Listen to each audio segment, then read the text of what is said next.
믿음, 하나님의 기쁨이라는 제목으로 여러분에게 하나님의 말씀을 전하겠습니다. 여러분, 우리는 이름이 있지요. 기독교인입니다. 그렇죠? 아멘. 우리는 기독교인입니다. 기독교인이 누구입니까? 기독교인은 하나님의 아들 예수 그리스도를 세상의 유일한 구주로, 그리고 나 자신을 죄와 사망에서 구원해 주신 구원의 주로 믿는 사람들입니다. 예수님을 믿음으로 죄 사함을 받았고 구원받은 사람은 기독교인인데 또한 하나님의 자녀로 불려집니다. 그래서 우리 모두는 하나님의 자녀입니다. 아멘. 아멘 할 수 있죠? 우리는 하나님의 자녀입니다. 자, 우리가 하나님의 자녀라고 할 때 하나님과 우리 사이에는 관계가 생겼어요. 부모, 아버지, 그리고 아버지의 자녀, 아버지의 아들, 아버지의 딸. 특별한 관계지요? 굉장히 특별한 관계입니다. 자, 이렇게 특별한 관계가 하나님과 나 사이에 생겼기 때문에 이제 상호간에 바라고 구하고 기대하고 원하는 것들이 있습니다. 우리도 하나님께 구하는 것이 있고 바라는 것이 있는 것처럼 하나님도 우리를 바라보시면서 바라고 원하는 것이 있어요. 그 하나의 예가 지난주 설교에서 말씀드렸듯이 하나님은 우리가 거룩한 사람들이 되는 것을 뭐한다? 기대한다. 그런 말씀 드렸습니다. 자, 그렇다면 하나님이 우리를 보시면서 기뻐하실 수 있는 것은 무엇일까? 우리의 어떤 것이, 어떤 모습이 하나님을 기쁘게 할 수 있을까?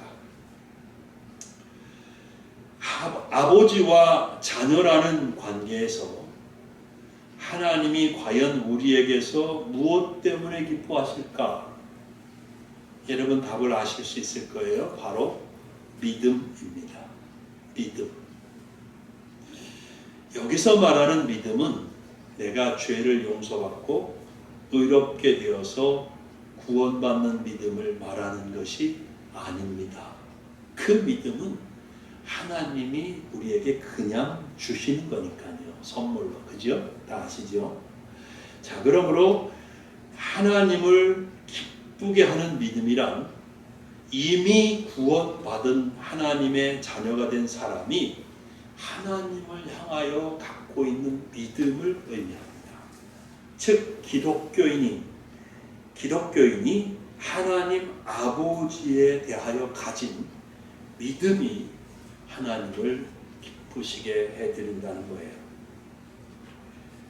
자, 하나님의 자녀들인 기독교인들도 불신자들과 함께 똑같이 이 세상을 살아갑니다.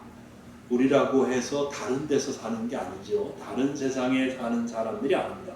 똑같이 이 세상을 삽니다. 이 세상은 기독교인에게나 불신자에게나 똑같습니다. 그죠? 무슨 말이냐 하면 기독교인도 홍수나 가뭄의 피해를 겪을 수 있습니다. 기독교인도 이 세상을 살면서 이런저런 사고를 당할 수 있습니다. 기독교인도 이 세상에서 벌어지는 여러 가지 어떤 어려운 상황에 그대로 노출될 수 있습니다. 기독교인도 살면서 인생의 폭풍우를 만날 수 있습니다. 하나님은 이런 세상에서 사는 자녀들이 하나님에 대한 믿음을 갖기를 원하십니다. 그리고 하나님의 자녀들이 그 믿음을 보여줄 때 하나님께서 기뻐하십니다. 잘 아시는 대로 히브리서 11장 6절에 믿음이 없이는 기쁘시게 못하나니. 그러죠? 누구를 기쁘게 못한다는 거예요? 믿음이 없이는 하나님을 기쁘시게 못한다는 얘기잖아요. 자, 이 말씀은 믿음이 있을 때 하나님을 기쁘시게 할 수 있다는 말이 되지 않겠습니까? 다시 말하면 우리가 이 세상에서 살아갈 때 이런저런 형편과 처지에서 하나님을 향한 믿음을 보여드릴 때 하나님은 그런 우리의 모습을 보시면서 기뻐하신다는 겁니다. 자, 본문에 제자들이 어떤 상황에 처했어요? 이 제자들이 처한 상황은 우리도 이 땅에서 살면서 처하게 될 수 있는 그런 어려운 상황들 중에 하나이지요.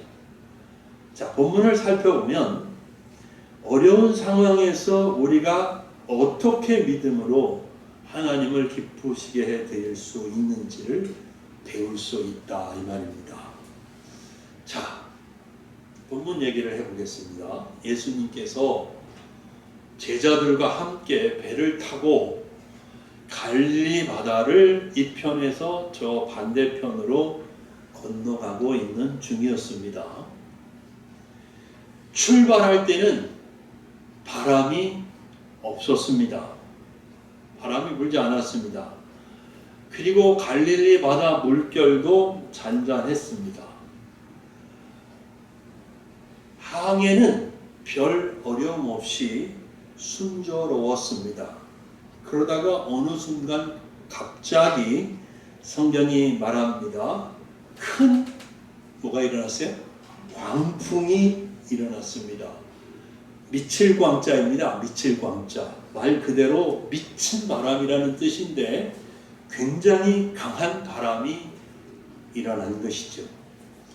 바람이 얼마나 강했는지 바다 물결을 일으켜서 그 물결이 배를 때리는데 금방 배의 바닷물이 차게 될 정도였습니다.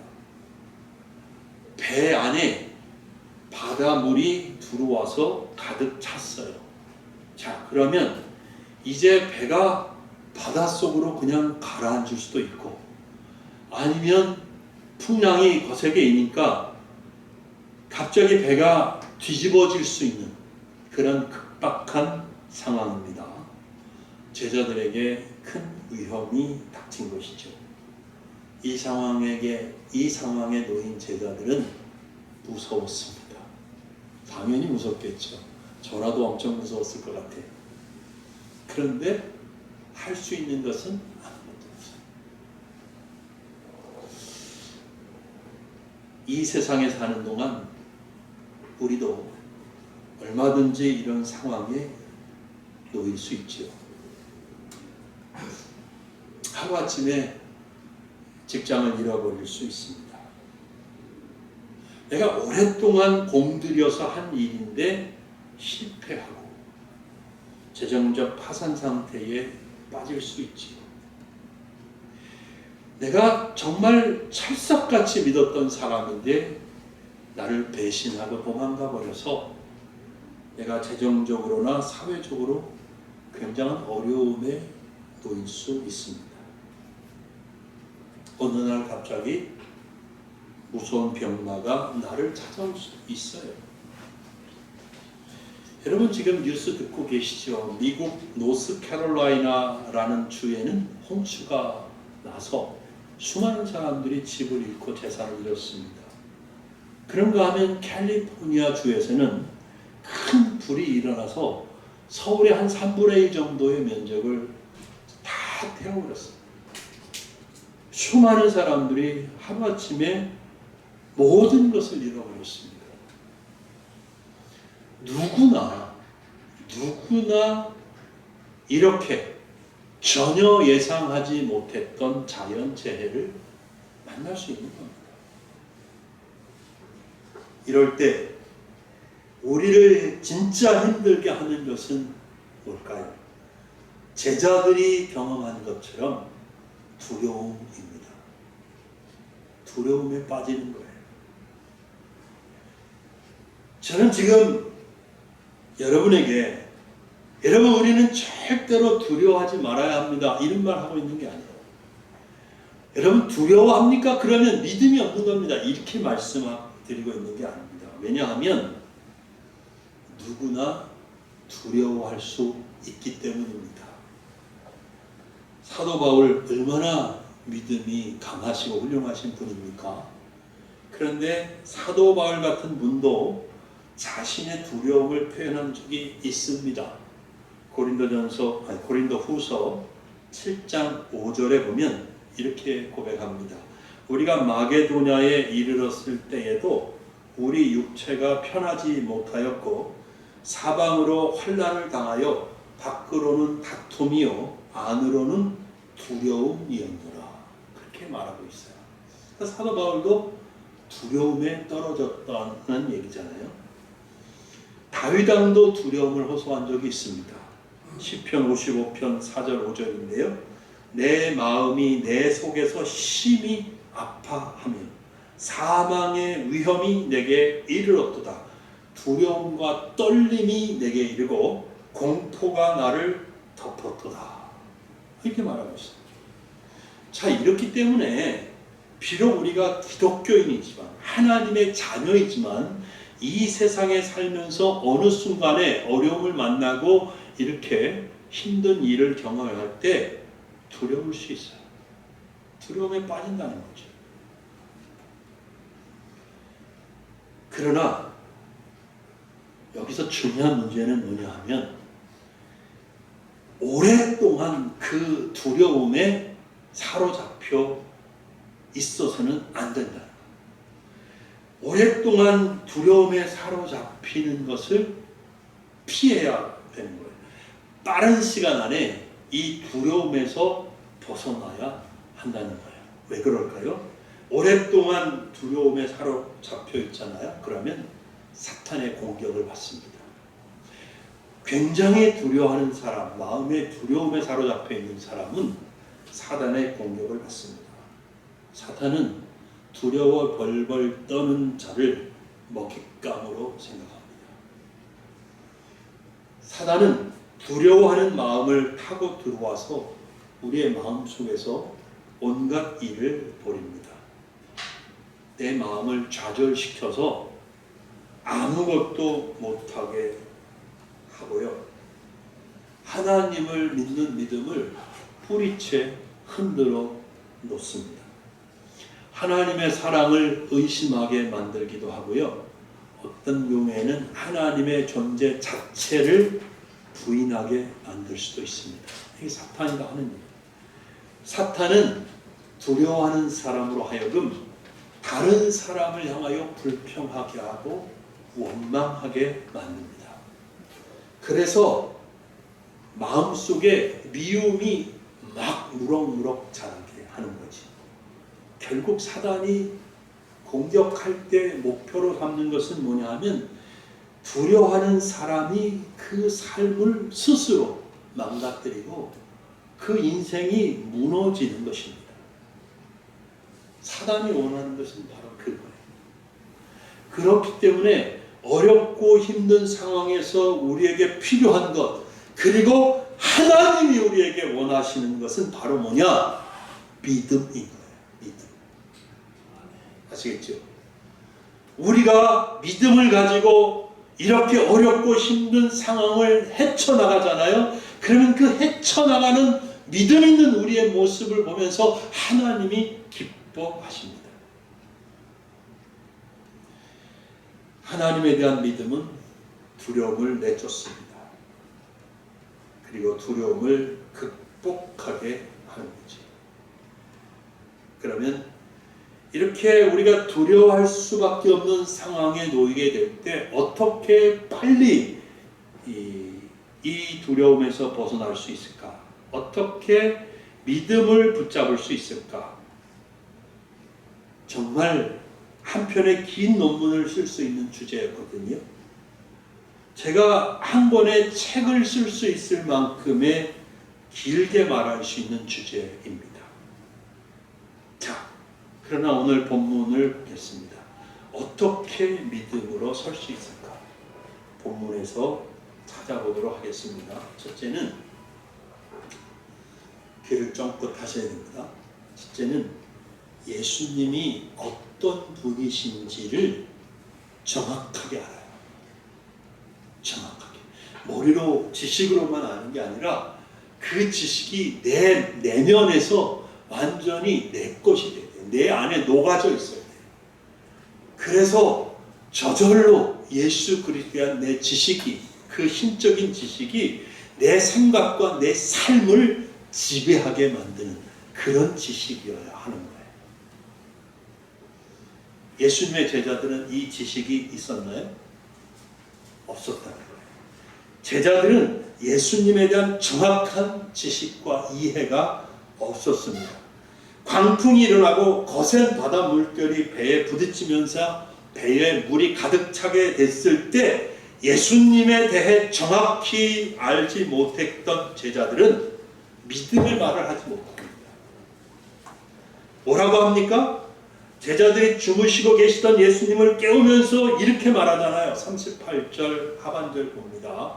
선생님이여, 우리가 죽게 된 것을 돌보지 아니하시나이까.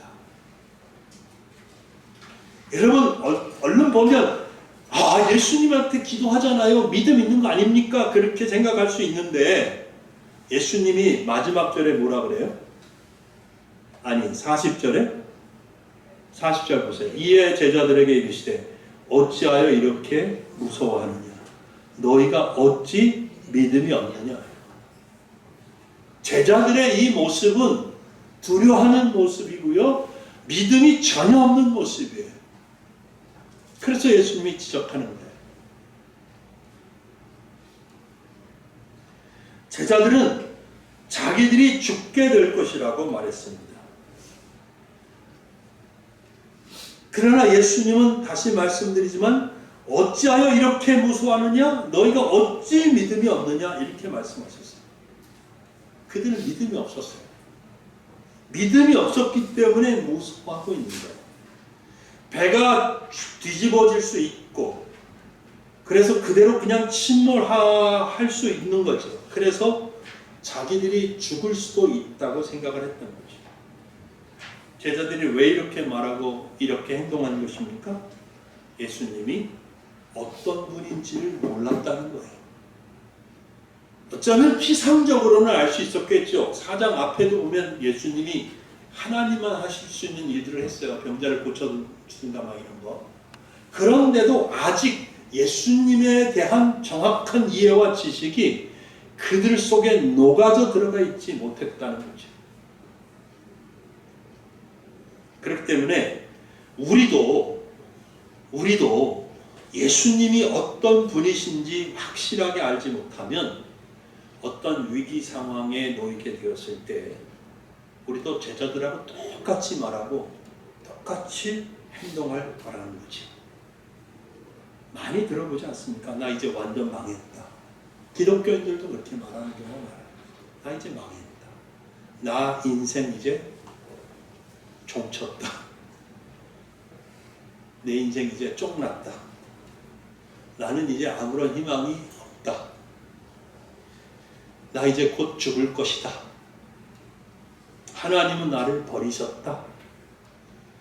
하나님은 죽은 하나님이다. 더 나아가면 하나님 없는 거 아닌가? 하나님이 살아계신데 내가 왜 이런 일을 겪는 거야? 라는 등등의 믿음 없는 말을 내뱉고 믿음 없는 행동을 할 수밖에 없다는 거죠. 그래서 우리가 이렇게 하지 않으려면 뭐 해야 된다고요? 예수님을 알아야 한다는 거예요. 알아야 한다. 자, 그러면 예수님은 어떤 분이십니까? 어떤 예수님을 알아야 합니까? 39절 보겠습니다. 우리 같이 39절 크게 읽어보겠습니다. 시작. 예수께서 깨어 바람을 꾸짖으시며 바다더러 이르시되 잠잠하라 고요하라 하시니 바람이 그치고 아주 잔잔하여 지더라. 아멘. 여러분, 예수님은 온 만물의 창조주이십니다. 아멘. 네. 예수님은 하나님이십니다. 예수님은 만물의 통치자이십니다. 예수님은 바람을 꾸짖으시고 바다에게 명령을 내리실 수 있는 분입니다. 할렐루야. 예수님이 바람을 꾸짖으셨을 때 그냥 해보는 헛된 꾸짖음이 아닙니다. 바다더러 잠잠하라고 명령하셨을 때 그것은 예수님의 허세가 아닙니다. 예수님이 꾸짖고 명령하셨을 때 실제로 바람이 그쳤고 바다는 잔잔해졌습니다. 우리 주이신 예수님은 이런 분입니다. 아멘. 하늘과 땅의 모든 권세를 가지셨어요. 그런데 제자들은 이런 예수님에 대한 확신을 갖지 못했다는 얘기를 드리는 겁니다. 그죠? 거기 41절 보시면 그들이 심히 두려워하여 서로 말하되 그가 누구이기에 바람과 바다도 순종하는가 하였더라. 이제서야 예수님이 이런 분이었어요? 이러고 있는 거 아니야. 아니 저분이 바람과 바다도 순종하게 하는 그런 분이셨어요? 이러고 있는 거 아니에요 지금. 그럼 몰랐다는 얘기잖아요. 몰랐으니까 알지 못했으니까 그래서 제자들은 두려움에 사로잡혀 벌벌 떨었던 것이죠. 믿음이 없는 말을 하고 믿음이 없는 행동을 했던 것이죠. 사랑하는 신림소망교회 성도 여러분, 예수님을 아시기 바랍니다. 확실하게 하시기 바랍니다. 예수님이요? 동서고금이, 석가모니, 공자, 소크라테스 이 세 사람과 더불어 4대 성인이라고 하는데 이만하면 예수님 아는 거 아닙니까? 아니요. 예수님은 그 이상이지요. 예수님은 그 정도가 아닙니다. 예수님은 하나님이십니다. 단순히 사랑이 많은 분이 아닙니다. 단순히 훌륭한 삶을 살아내신 분이라고 말할 수 있는 게 아니라 더 뛰어넘어서 예수님은 만물의 창조주요 주권자요 통치자이신 거예요. 할렐루야. 이 예수님을 아는 지식이 머리로만 아는 지식이 아니라 내 속에서 내 마음과 생각을 지배하고 내 삶을 지배하는 내 내면에 스며들어가 있는 내 영혼 속에 젖어 들어가 있는 그런 지식이 될 수 있어야 된다는 거예요. 그런 은혜가 우리 모두에게 있기를 예수님의 이름으로 축원합니다. 자, 두 번째, 우리가 어려운 상황에 놓이게 되었을 때 어떻게 하면 믿음을 잃어버리지 않을 수 있을까? 두 번째는 내가 예수님과 함께 있다는 사실을 계속 확인해야 합니다. 예수님이 어디 계시지? 나와 함께 하시잖아. 나는 지금 어디에 있지? 예수님 안에 있잖아. 예수님은 어디 계시지? 예수님 내 안에 계시잖아. 이거를 자꾸 확인해야 돼요. 제자들은요, 비록 예수님에 대한 확신은 없었지만 예수님이 자신들과 한 배를 타고 있다는 사실은 알았습니다. 그래서 막 가서 예수님을 깨웠던 것이죠. 그러나 우리는 이 사실을 항상 확인하고 확신하고 있어야 합니다. 예수님이 우리 눈에 보이는 분이 아니기 때문에. 그죠? 영적으로 나와 함께 하시는 분이라는 사실을 늘 확신하고 있어야 되고 늘 순간순간 확인해야 합니다. 예수님은 성령님을 통해서 지금도 저와 여러분 한 분 한 분 한 사람 한 사람 안에 살아 계십니다. 예수님은 결코 떠나시지 않으십니다. 그럼에도 불구하고 성경은 이렇게 말하지만 안타깝게도 성도님들 중에는 이 사실을 정정 잊어버린다는 거죠. 그리고 안다 해도 확신하지 못할 때가 너무 많다는 거죠. 특별히 어려운 일을 당하거나 삶의 위기 상황에서 그러면 즉 예수님을 잃어버리거나 확신하지 못하면 이건 심각한 일이라는 겁니다. 그렇게 되면 두려워할 수밖에 없고 두려워하다 보면 사탄의 공격을 받을 수밖에 없기 때문입니다.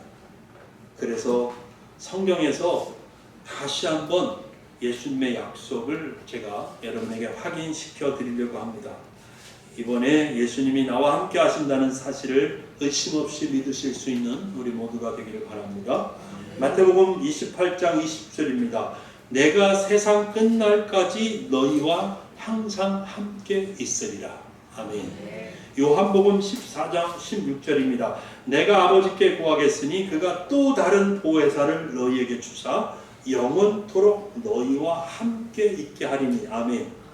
요한복음 14장 18절입니다. 내가 너희를 고아와 같이 버려두지 아니하고 너희에게로 오리라.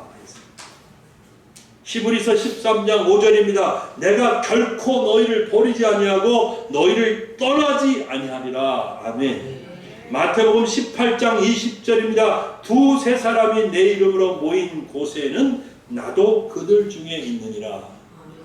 로마서 8장 38절 39절입니다. 내가 확신하노니 사망이나 생명이나 천사들이나 권세자들이나 현재인이나 장래인이나 능력이나 높음이나 기품이나 다른 어떤 피조물이라도 우리를 우리 주 그리스도 예수 안에 있는 하나님의 사랑에서 끊을 수 없습니다.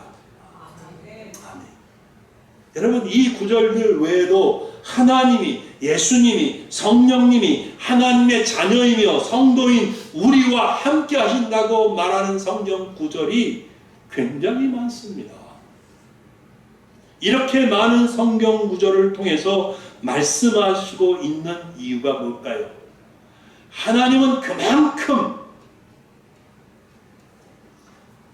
예수님은 그만큼 우리가 어떤 경우에라도 하나님이, 예수님이 나와 함께 하신다는 사실을 의심하지 말고 믿으라, 이 말 아니겠습니까?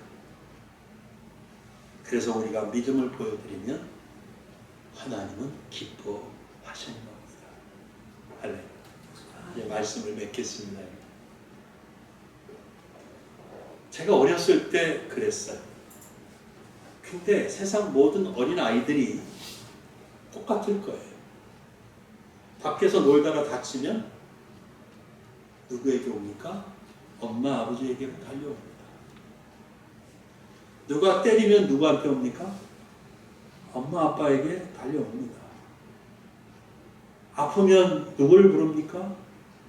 엄마, 아빠를 부르고 찾습니다. 걸어가다가 다리가 아프면 어떻게 합니까? 기꺼이 엄마 등에 아빠 등에 업힙니다. 골목에서 무서운 개를 만나면 어떻게 합니까? 엄마 뒤에, 아빠 뒤에 숨습니다. 아이들에게 엄마, 아빠는 가장 믿을 수 있고 의지할 수 있는 사람들이죠. 근데 아이들이 그렇게 엄마, 아빠를 의지하고 엄마, 아빠에게 도망오고 엄마, 아빠에게 의지할 때 부모의 마음은 기쁘죠. 아, 이게 내 새끼구나. 정말 기쁩니다. 하나님은 자녀인 우리가 언제나 어떤 상황에서나 하나님을 의지하고 믿기를 원하십니다. 만일 어려운 상황에서 우리가 다른 사람을 의지하거나 어떤 다른 우상을 찾거나 혹은 사랑과 능력이 많으신 하나님을 믿지 못하고 좌절하고 낭망한다면 하나님은 매우 슬프십니다. 반대로 이런저런 어렵고 힘든 상황에서 우리의 인생의 위기 국면에서 하나님을 믿고 의지하고 앞으로 나아간다면 하나님은 무지무지하게 기뻐하십니다. 그리고 하나님의 그 신적인 능력을 사용하시고 그 신적인 지혜를 사용하셔서 우리를 도우실 것입니다. 여러분, 벌써 한 달이 갔는데 오늘 마지막 주일인데 올 한 해에도 우리 모두 하나님을 향하여 산 같은 믿음을 갖게 되기를 바랍니다. 흔들리지 않는 믿음, 큰 믿음, 살아있는 믿음을 가졌으면 좋겠어요. 그래서 올 한 해도 우리가 승리하는 삶을 살아내는, 비록 어려울 수 있고 힘든 상황이 찾아올 수 있지만 그것 때문에 무너지고 자빠지고 하나님 앞에 불평하고 원망하고 하나님 의심하고 막 이리저리 어찌할 바 몰라 방황하고 슬퍼하고 그러지 말고 하나님 바라보고 믿고 의지해서 반드시 의연하게 헤쳐나가는 그런 믿음 있는 하나님의 자녀의 모습을 하나님 앞에 보여드릴 수 있는 우리 모두가 될 수 있기를 예수님의 이름으로 축원합니다. 아멘. 우리 같이 기도하겠습니다.